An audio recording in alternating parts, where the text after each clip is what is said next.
Здравейте! Реших днес да си правя фрапето с вас. Аз използвам безкофеиново кафе. Слагаме една лъжичка.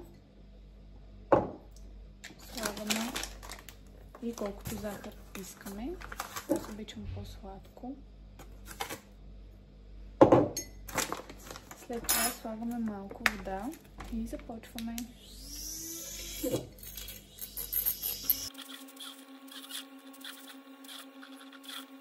След това слагаме малко сироп.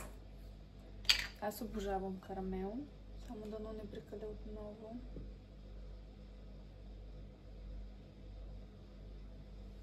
Така мисля, че е добре. Идва ледът.